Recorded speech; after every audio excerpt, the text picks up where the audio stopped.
और महाराज ऋषिवर और जो जनकपुर की सखियां और वेद की कलाएं यही सारी गोपी बनकर के ब्रज में आई। लेकिन गोपियों ने कहा कि कन्हैया अब तो हम आपसे जीत गए,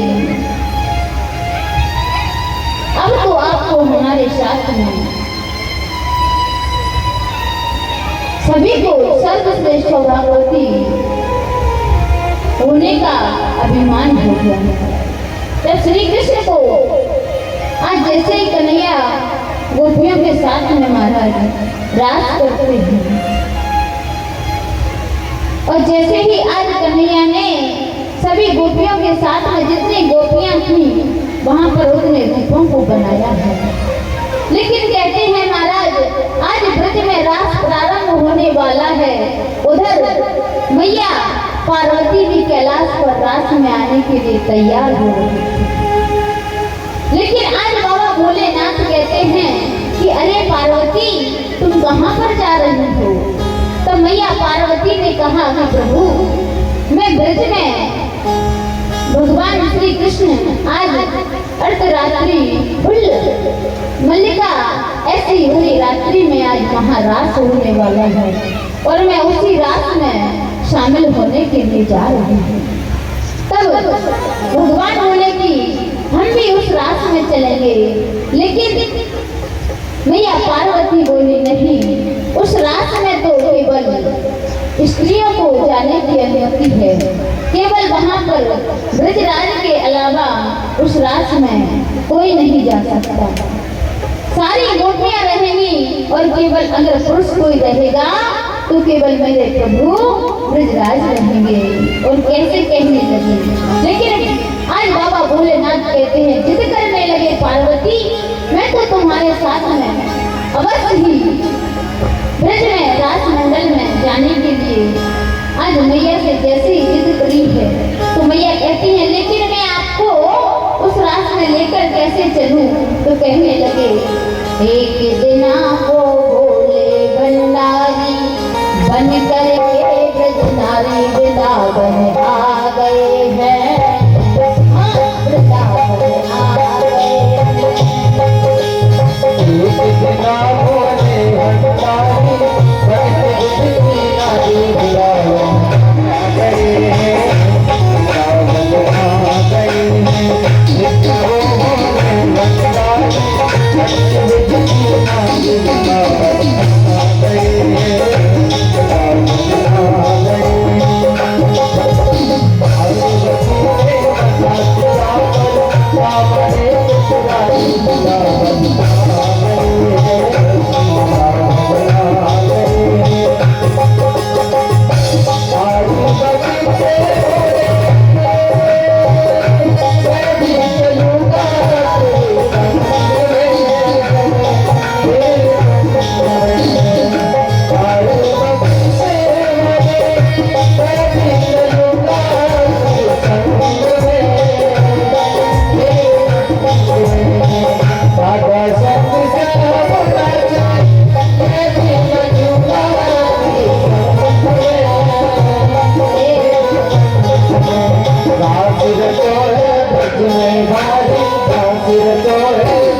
भोले बांके वृंदावन बिहारी लाल की, राधा रानी सरकार की।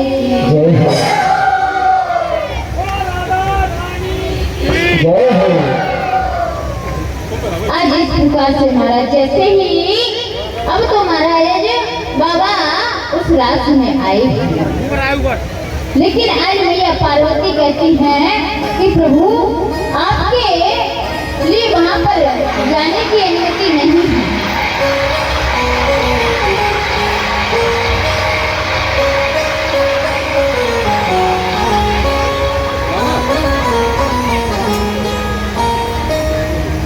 लेकिन महाराज कहा गया है कि आज जैसे ही महाराज मेरे प्रभु ने प्रारंभ किया है तो तब तो महाराज आज मेरे भोले बाबा को देख लिया, और जैसे ही अब तो एक एक गोपी के साथ में प्रभु किसी की गलबैया डाले हैं, किसी को हाथ से स्पर्श किए हैं, हर गोपी के साथ में मेरे प्रभु आज नृत्य कर रहे हैं, और ऐसा महा रास मंडल में हुआ है।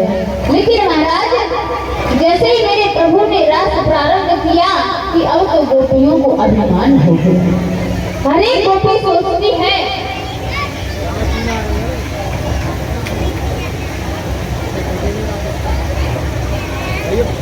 और महाराज जैसे ही आज गोपियों को अभिमान हो गया तो कहते हैं कि जहाँ आता है मान और वहां से किसके भगवान। तो कभी भी महाराज हमें मान नहीं करना चाहिए अपने ऊपर, कोई भी कार्य करें केवल बस यही सोचकर करना चाहिए कि प्रभु को निमित्त अर्पण कर करना चाहिए, और हम भले ही कार्य करें लेकिन महाराज कभी भी ऐसा नहीं करना चाहिए कि हम इतना बड़ा कार्य कर रहे हैं, क्योंकि भले ही हम वो कार्य तो करेंगे लेकिन उस कार्य का फल हमको फल प्राप्त नहीं होगा। और जैसे ही आज कन्हैया ने देखा कि गोपियों के लिए तो मान अभिमान हो गया है, लेकिन कहते हैं महाराज कि गोपियों को अभिमान हुआ और श्री किशोरी जी को मान हो गया। तो महाराज अभिमान में और मान में बहुत अंतर है। तो अब तो मेरे कन्हैया जहाँ रास रचा रहे थे वहां से अंतर ध्यान हो गए। अब तो सारी गोपियां कन्हैया को ढूंढने लगी, इधर उधर ढूंढती हैं और कहती हैं, फलों से पेड़ों से पत्तों से पूछती हैं, कश्यापदानि चेतानि यातायानंद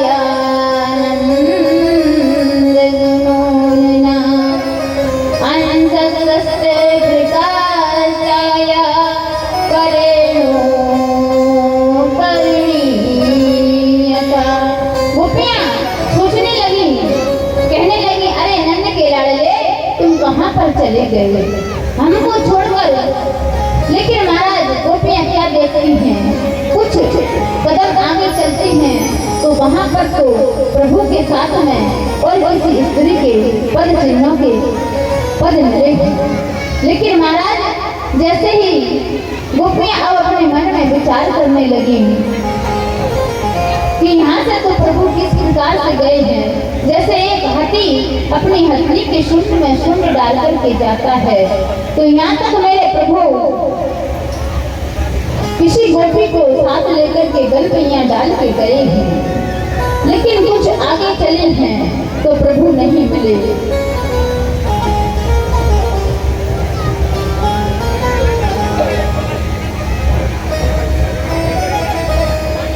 तो महाराज कहा गया कि गोपियां आज मेरे प्रभु को किस प्रकार से ढूंढ रही हैं। जिस प्रकार से राम अवतार में रावण मैया जानकी का हरण करके ले गया था, उस समय मेरे प्रभु बड़े पीपलों से पूछ रहे थे, कह रहे थे कि हे खगमृग, हे मधुकर श्रेणी, तुम देखी सीता मर्दनी। आज सारी गोपियां पेड़ पौधों से पशु पक्षियों से पूछती हैं कि हे बड़ पीपल, तुमने क्या हमारे कन्हैया को देखा है? और कहती हैं, हे बड़ पीपल बोलो तुम। कहने लगी कि हे बड़ पापड़ पीपल बोलो, नंद के लाला यहाँ से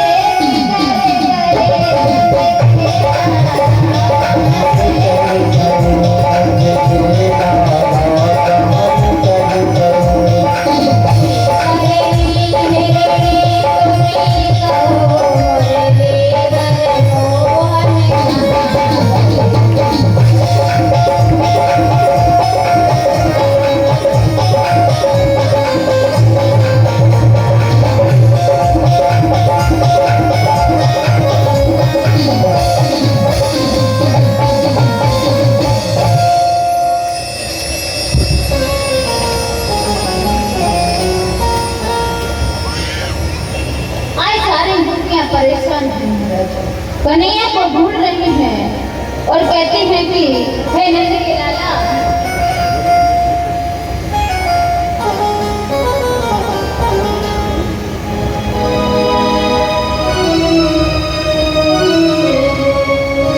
कहाँ पर गए? और कहती हैं अरे कन्हैया, आपने हमसे पहले तो प्रेम किया, लेकिन अब प्रेम के बदले प्रेम में विश्वासघात करके आप कहाँ पर चले गए? और कहने लगी बेवीर बनो मत नंद लाला, कहती हैं बेवीर बनो मत नंद लाला,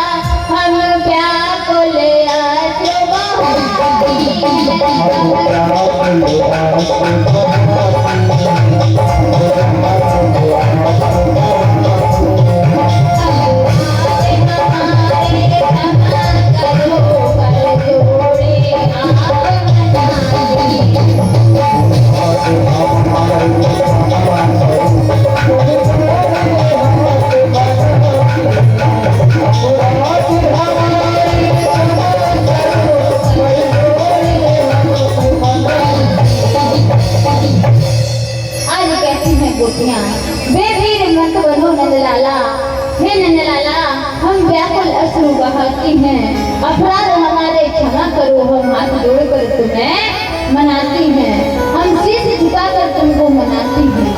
अरे लाला, अरे कन्हैया, तुम कहाँ पर चले गए? ऐसे बेवीर बनकर के आप हमको छोड़कर क्यों चले गए? लेकिन महाराज गोपियों ने कुछ आगे चलकर देखा तो अब तो जो अभी तक रास्ते में केवल गोपी, एक गोपी और कन्हैया के पदचिन्ह दिखाई दे रहे थे, लेकिन आगे तो अब महाराज केवल लाला कन्हैया के ही पदचिन्ह दिखाई दिए। अब तो गोपियों के मन में भाव आने लगा, अरे सखियों, लाला ने यहाँ पर कुछ पुष्प पड़े थे तो कहने लगी कि यहाँ पर उस गोपी की बैणी को टूटा होगा, इसलिए उस बैणी की पुष्प पड़े हुए हैं, और जब वो हार गई होगी तो उसे अपने कंधे पर लेकर के गए होंगे। आज गोपियों के मन में अनेक प्रकार के भाव चल रहे हैं और गोपियां कहती हैं कि अरे कन्हैया, आप तो आ जाइए, हे ब्रजेश ब्रजपति दीननपति, यशोदा के नंदन कहाँ गए? पर जैसे ही महाराज आज कन्हैया को पुकारती हैं, कहने लगी, रो रो कर अश्रु बहाती हैं गोपियां, कहती हैं कन्हैया आप कहाँ गए?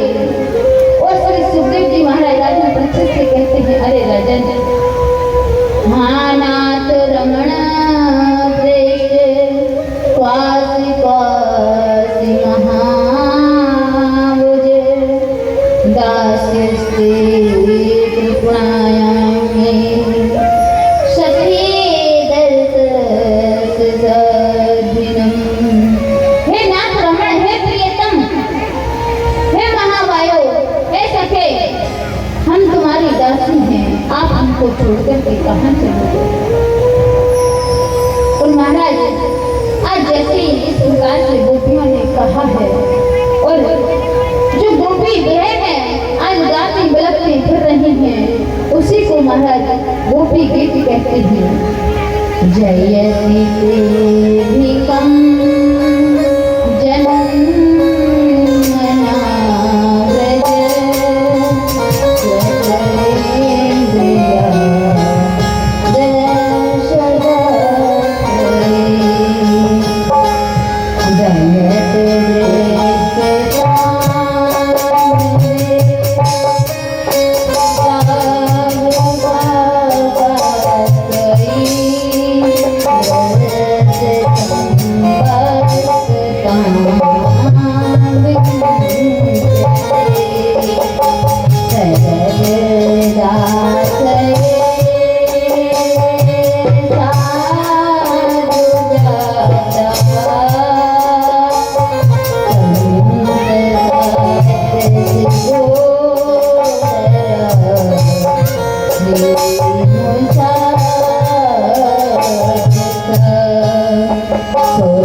इसी को महाराज गोपी गीत के नाम से जानते हैं।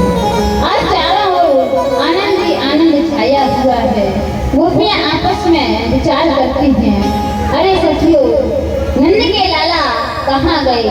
और गोपियां कहने लगी, भज तो यम भुजे बजते नग, एक एक दाग पर यम मोहयाश्यम भजते यकम हे तन्नो गृहीता साधु। हे गोविंद, कुछ लोग ऐसे होते हैं कि प्रेम करने वालों से प्रेम करते हैं। गोपियां कहने लगी, अरे गोविंद, इस संसार में 3 प्रकार के प्रेमी बताए गए हैं कि कुछ लोग ऐसे होते हैं कि जो जिससे प्रेम करता है उसी से प्रेम करते हैं, और कुछ लोग ऐसे होते हैं जिससे हम प्रेम करते हैं वो हमसे प्रेम करते हैं। लेकिन कुछ लोग ऐसे होते हैं कि जिनसे कोई भी प्रेम नहीं करता और वो प्रेम करते रहते हैं। और महाराज, जैसे ही आज गोपियों ने इतना कहा है तो किसी ने पूछ लिया, अगर तुम्हारे लिए कन्हैया ने इतना बड़ा दुख दिया है तो तुम कन्हैया को क्यों पुकारती हो? लेकिन गोपियां कहती हैं कि हम तो अपने लाला की दासी हैं, स्वामी की दासी हैं, हम तो उन्हीं को पुकारते रहेंगे। और कहते हैं, गोपियां कह रही हैं, मोहन से दिल क्यों लगाया है? तो महाराज, किस किस को मोहन से दिल लगाना है? अगर जो मोहन से दिल लगाना चाहेगा वो पूरे पूरे हाथ उठाकर बड़े ही भाव के साथ बांसुरी में गाएगा, मोहन से दिल क्यों लगाया है, ए मैं जानू या वो जाने।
बदनामी का पंजा पाया है, बदनामी के पंजा पाया है।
गोपियों के साथ में मेरे प्रभु ने महाराज किया है।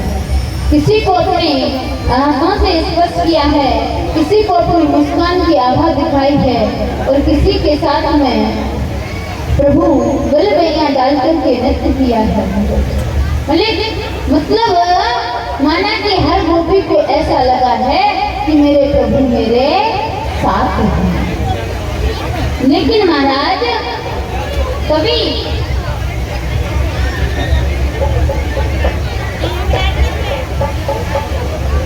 तो महाराज परीक्षित महाराज पूछने लगे कि अरे महाराज, सुखदेव जी से कहने लगे कि आप हमें एक बात बताइए। कहा कि भगवान तो धर्म की रक्षा करने के लिए, धर्म की स्थापना करने के लिए, अधर्म का नाश करने के लिए इस पृथ्वी पर आए थे, तो मेरे प्रभु ने ऐसे पर स्त्री का स्पर्श क्यों किया?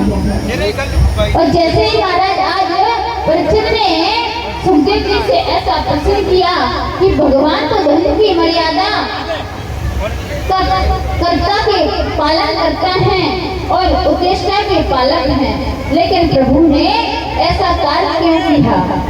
वो तो जगत के जगदीश्वर हैं, जगत के मालिक हैं, परम पिता परमात्मा हैं। आप हमारे लिए एक बात बताइए, हमें ये बात समझ में नहीं आई। तो जैसे ही महाराज आज श्री सुखदेव जी महाराज से राजा परीक्षित ने ऐसा प्रश्न किया, तो अब तो राजा परीक्षित से सुखदेव जी कहने लगे, अरे परीक्षित, वो तो इंद्र आदि देवताओं, प्रजापति इंद्र, विश्वामित्र आदि समर्थ लोगों का धर्म, व्यक्तिक्रम एवं साहस तुमने देखा और सुना तो होगा ही। सर्वभक्षी अर्थात विष्टा आदि सभी पदार्थों को जलाने वाली अग्नि होती है ना, लेकिन वो अग्नि अगर महाराज अग्नि में हम गीली लकड़ी डालें या सूखी लकड़ी डालें, कैसे भी डालें, वो तो महाराज लकड़ी सब अग्नि उसे समाप्त कर देती है। उसी प्रकार मेरे प्रभु के लिए कोई दुर्गुण नहीं है। जिस प्रकार अग्नि एक दुर्गुणों को नहीं देखती है, उसी प्रकार मेरे प्रभु किसी के गुण अवगुणों को नहीं देखती है। वो तो एक अग्नि की तरह है, सभी कार्यों में समर्थ सकते हैं। समर्थ उनके लिए तो सभी दोष पूर्ण है।